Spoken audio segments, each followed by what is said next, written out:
Hi everyone, this is Doris here in Maui.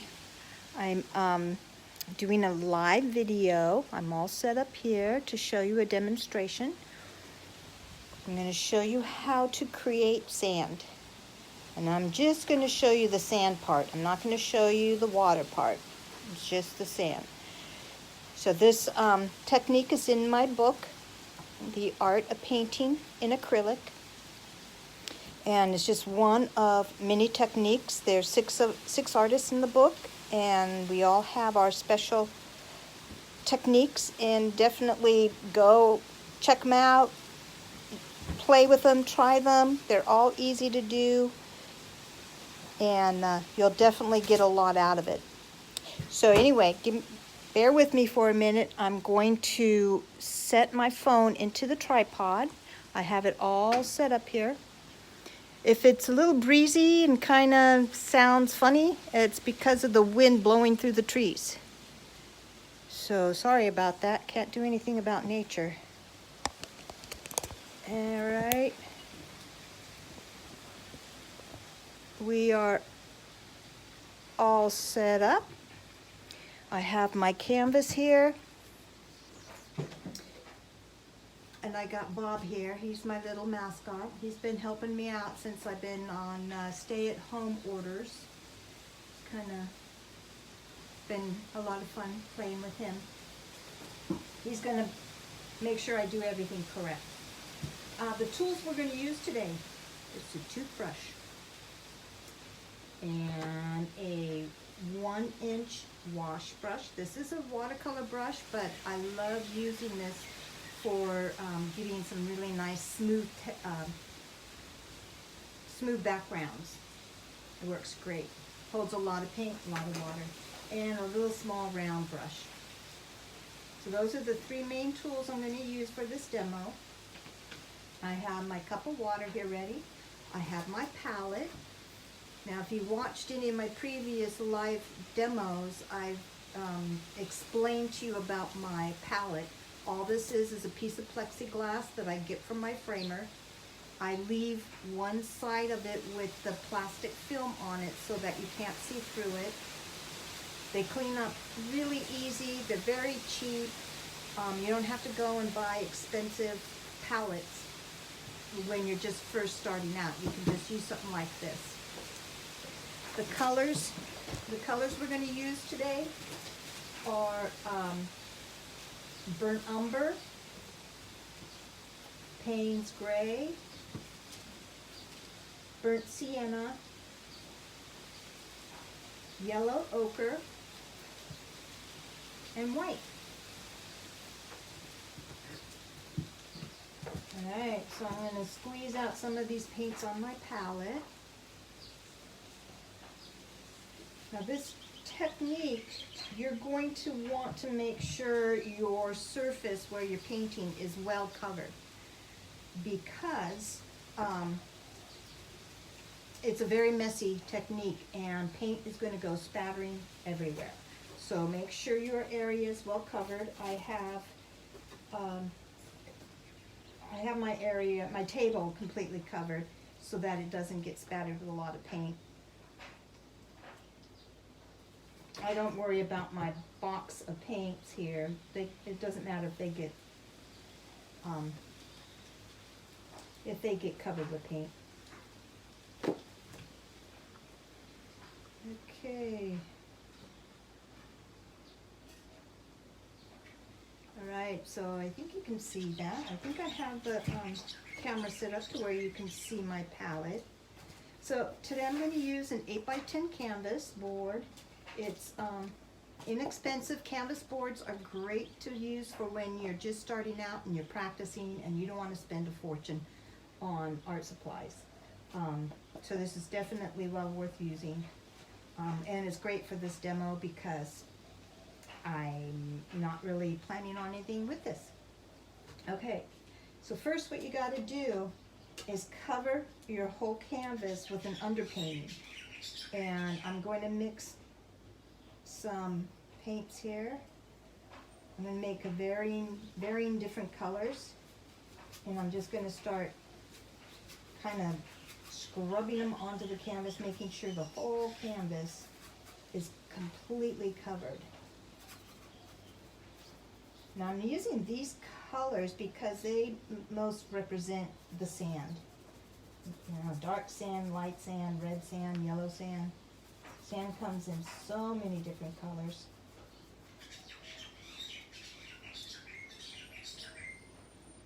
And whenever I pause to do something, feel free to listen to my birds singing around. They're out here in the trees, enjoying the day.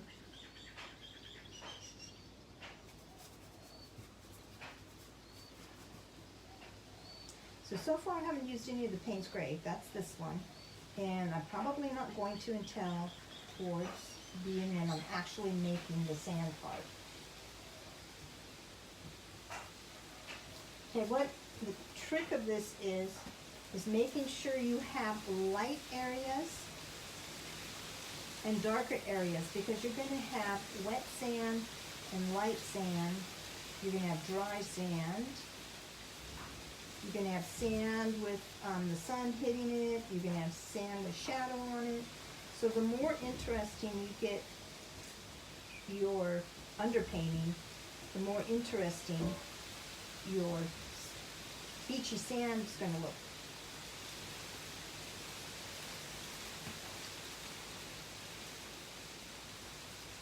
Now my last live demo I did was an hour long. This one I'm going to try to keep it right around a half an hour, so you don't have to stay watching, you know, like all day and getting bored with me droning on and on and on about how to do this. Looks like I'm going to need some more yellow ochre laid out.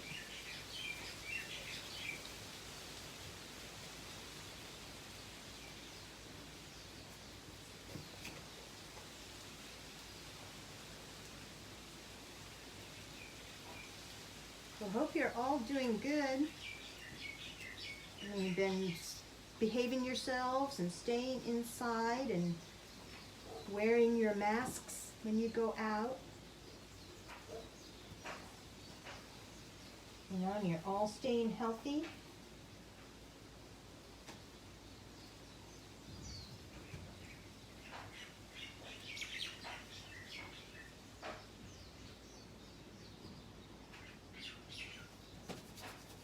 Alright, almost done with the underpainting. So basically when you're doing this technique, it's really important to have your canvas covered where you're going to have your sand. Alright, that looks pretty good. I'm going to do a little bit more light yellow in a few areas.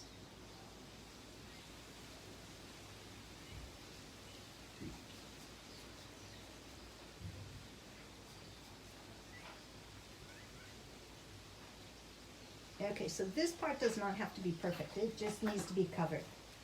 Okay, so I'm going to show you here, back to the book. So this is where I have already covered my canvas where I want to have my beach. This is the water area. This is the beach area, obviously. So for the book, I had taken a piece of brown craft paper. You can use a piece of paper, paper bag. I taped off all of this area. So when I did the spattering, it would not go up into the painting where I already painted. So this is a hint. If you've already gone this far with a painting and you don't want to get this all messed up, definitely cover it all up. I use blue painter's tape. It doesn't stick real hard, so it's really easy to peel off and it doesn't affect your paint underneath. So I'm not going to do this part at all. Like I said, I'm just going to do the sand. Normally, I would speed dry this and make sure it's completely dry before I start the sand technique, but I'm not going to worry about that today. So I'm rinsing out my brush really well. And we're not going to use this brush anymore. for this technique.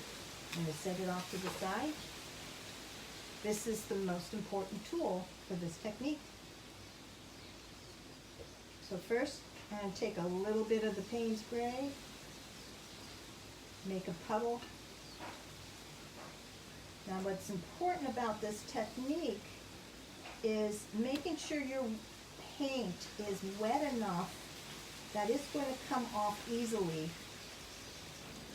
Oh yeah, just like that. By just rubbing your finger across the bristles. And you'll see it starting to spatter.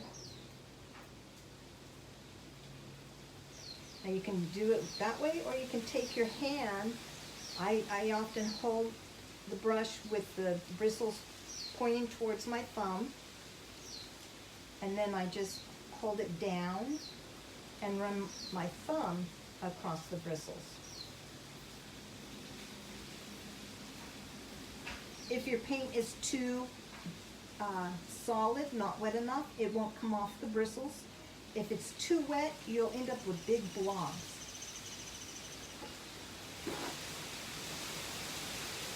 As you can see, like I said, it's very messy. So what's really important here is to make lots of different layers of color. The more colors you put on here, the more it's going to look like real sand. A little bit more water, and I think that's going to be it. All right.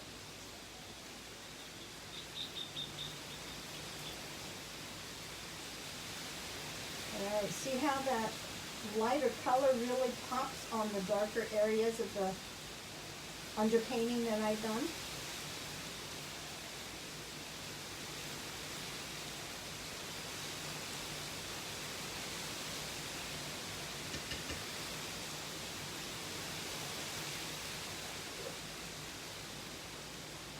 Get some burnt sienna here so we can have some red sand. You can even have a little bit of green in there, a little blue. You know, the sand is full of glass and all kinds of broken bits and pieces of rocks. So the more colors you have, the more interesting it's going to be.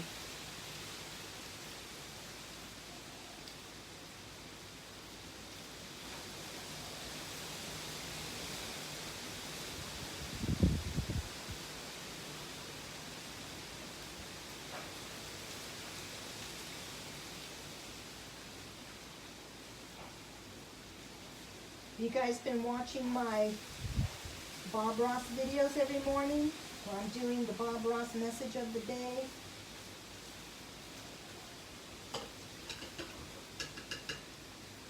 It's been pretty fun doing those. You know, it starts my day off with a positive note, kind of a fun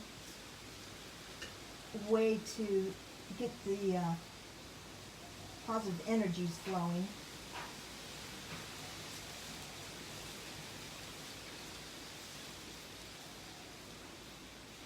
Alright, see, it's looking pretty good. It's got a lot of sand going. And that needs to be a little bit wetter. Again, you can see it's very messy. So make sure your body is, your clothes are all covered. Make sure you have your apron on.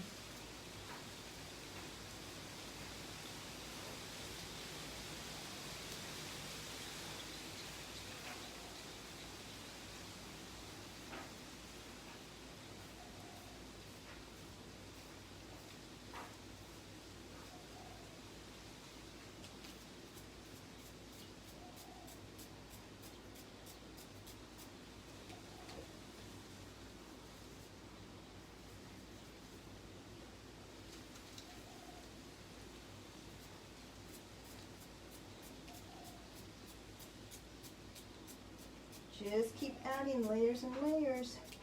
See, if you were to spatter on your canvas without the underpainting, you would be spattering paint forever to try to get all these little specks of sand to show up. So it's real important to get that underpainting in there. Get it, your whole area covered.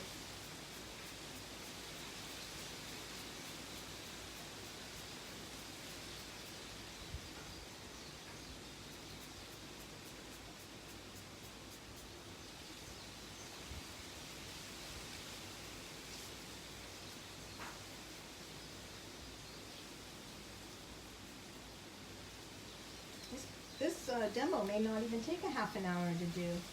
It's really a quick, easy technique. So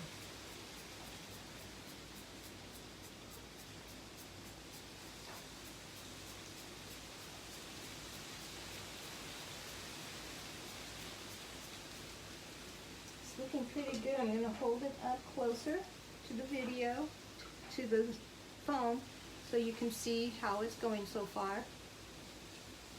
Is it looking like sand?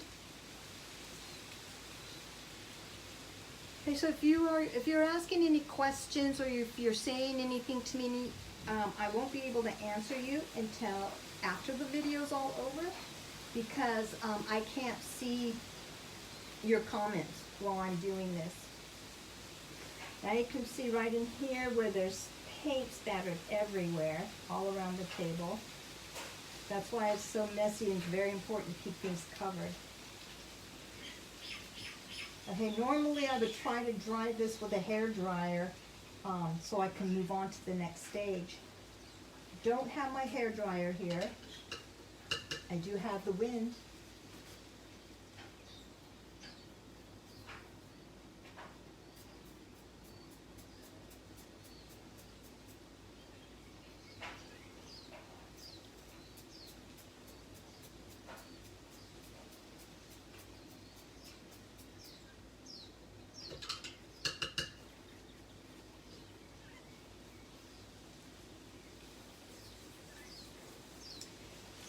If you end up with a great big blob, you can, I haven't got one of those yet, so I can't really show you, but I can explain to you. If you end up with a big blob because your paint's too wet, you can take a little corner of your paper towel and just kind of sit it right into the blob, and it will soak up the water, and it will, you don't want to wipe it, you just want to let it soak up. If you wipe it, you'll end up smearing all of your paint, and then you have a big mess. If you end up with a big line from the paint kind of just doing a big, a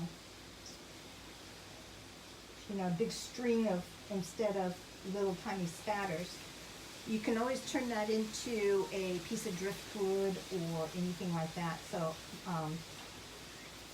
and not to worry if, each spatter is not perfect. You can see I have big ones and I have little ones.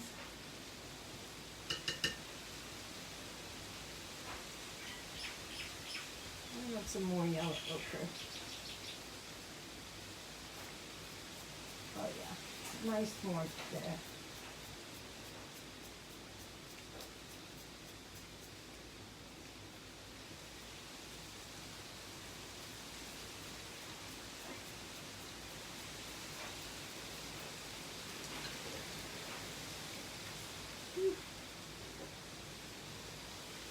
Okay, there you go. There is a nice sandy beach. So now what I'm going to be doing is I'm going to take some of these larger little spots, the little bit bigger puddles of paint, and I'm going to turn those into little stones, into little pebbles. That's where this little brush comes in.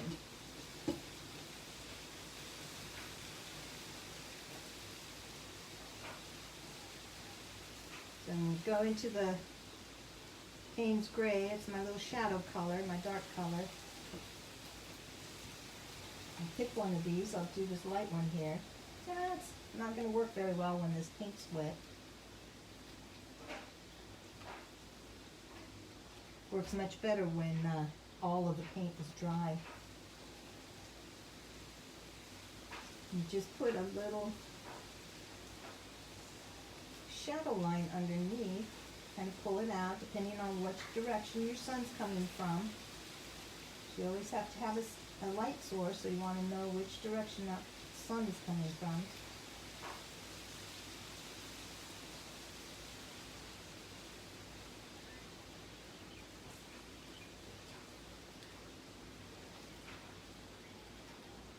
Are they starting to pop out?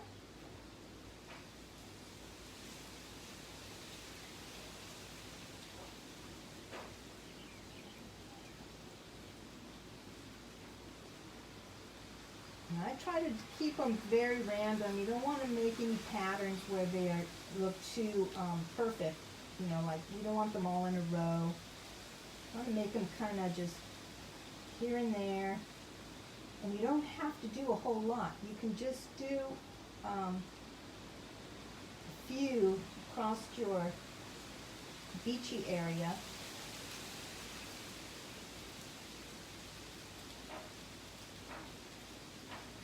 Because if you did all of them, it would end up being too busy. So just do a few, and the viewer's eye is going to assume that there is these little pebbles all over the beach. You can make a little cluster, have a bunch of them together.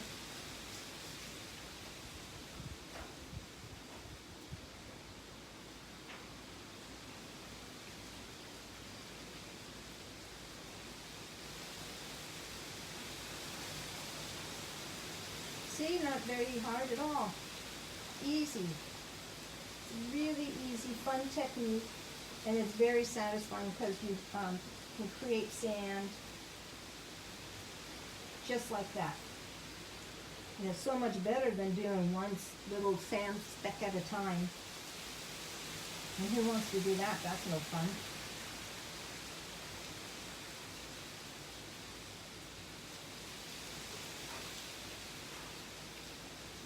Yay.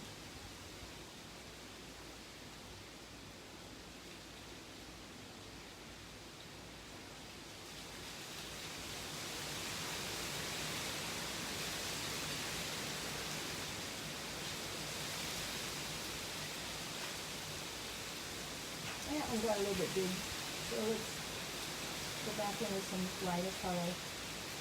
There we go.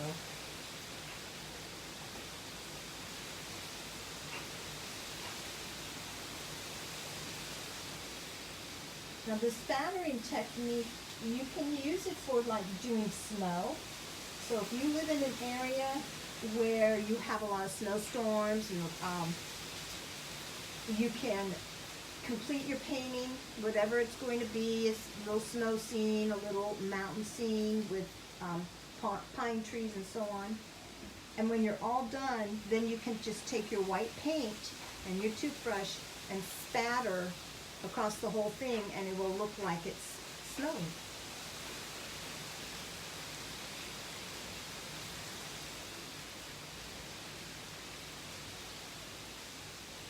Little pebbles popping out for you.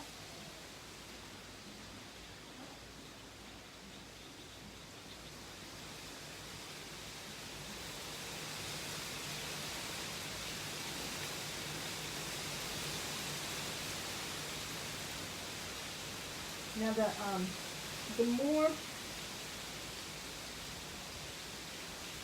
reason why these are kind of becoming a little more three-dimensional is because of the shadow line I'm putting under them.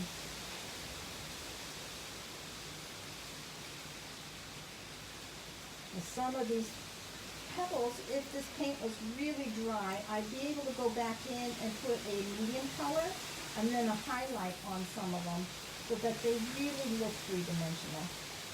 But I'm not going to be able to do that here.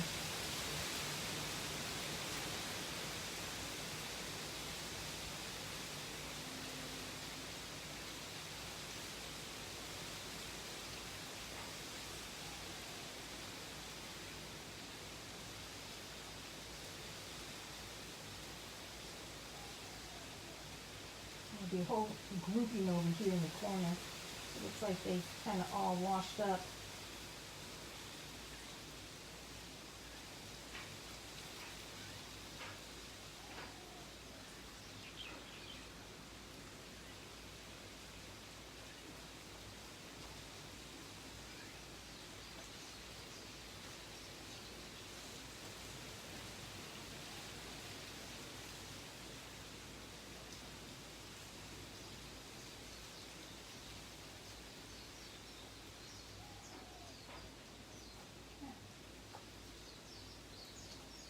paint's starting to dry, so that's good.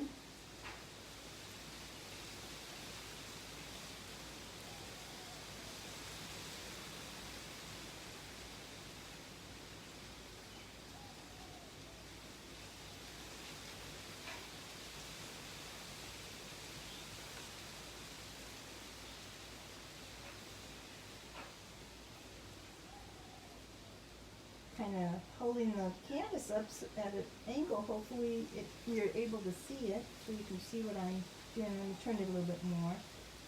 Paint sideways for a little bit.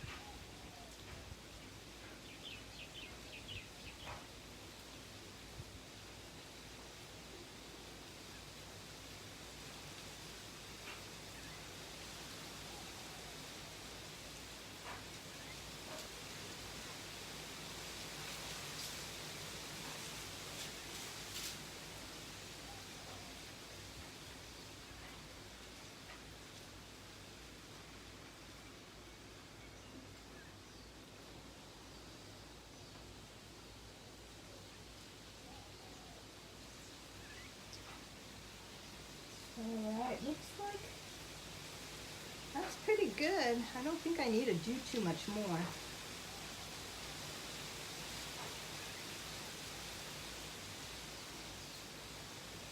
Maybe a few down here so it balances out.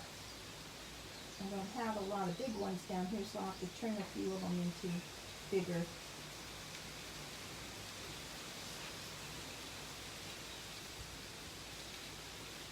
Throw in with some highlights to make some of these little guys a little bigger.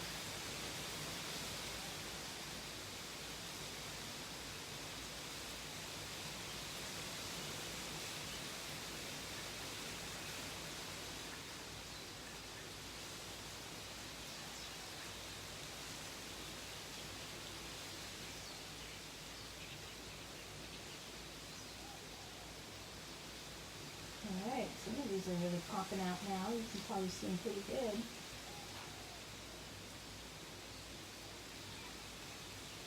Amazing what a little bit of shadow and a little bit of highlight does. Really makes that three-dimensional.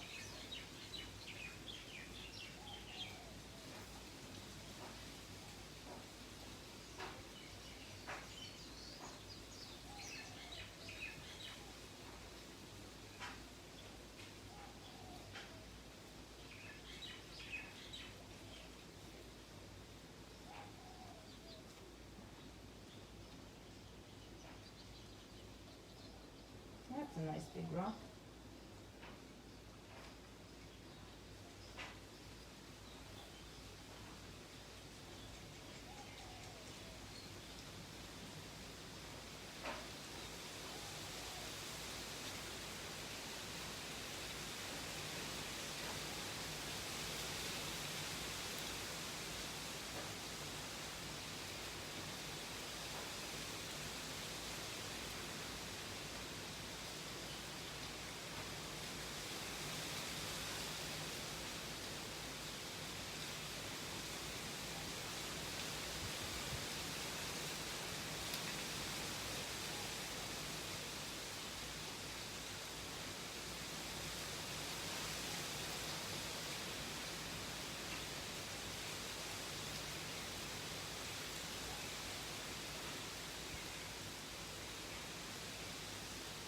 You don't want them all the same shape either. See, a lot of them have all these different interesting shapes to them.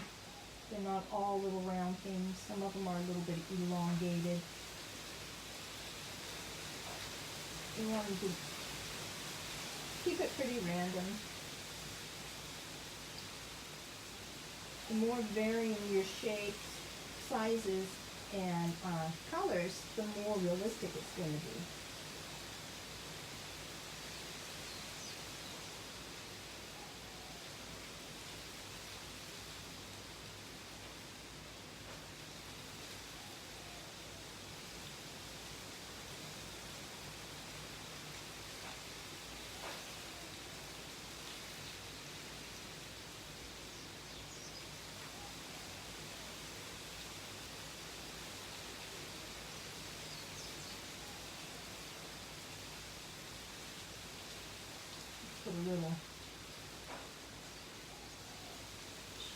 coming out. Make it look like the sun is lower in the sky. Giving these guys some long shadows.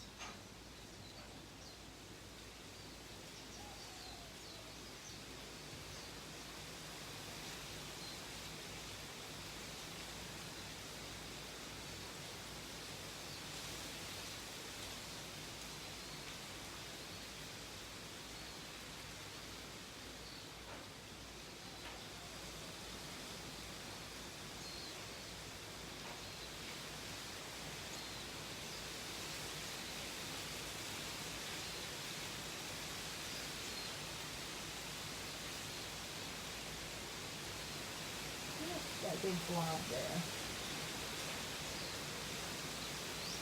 That'll be a nice three-dimensional pebble.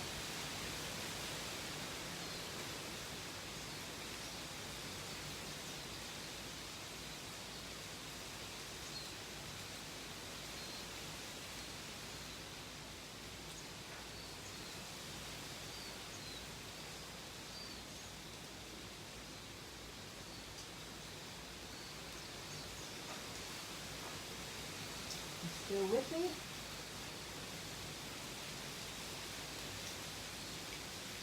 The only problem about doing these little live videos is not being able to interact with you. Oops. Alright, these are looking pretty good. I think that's good enough. I think you got the idea.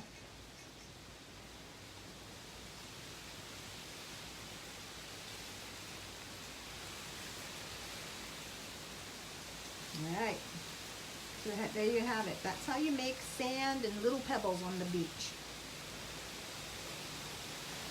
So hopefully you learned a lot. It's really easy, doesn't take a lot of effort. Again, it's just important to get your underpainting marbled with lots of different colors, random colors. So the more random it looks, the more natural it's going to look. Okay, well, thank you for joining me today and letting me do this little demonstration for you. If you want any more information about this book, just put a comment in down below the video here, and I'm happy to send you a signed copy. There's 6 artists in the book. I'm this one here. This is the pop art artist, and this one here is the figurative and portraiture artist. Fabulous. All the artists in here are really great. You're going to learn a lot from them. So anyway, there you have it. Thank you. Aloha.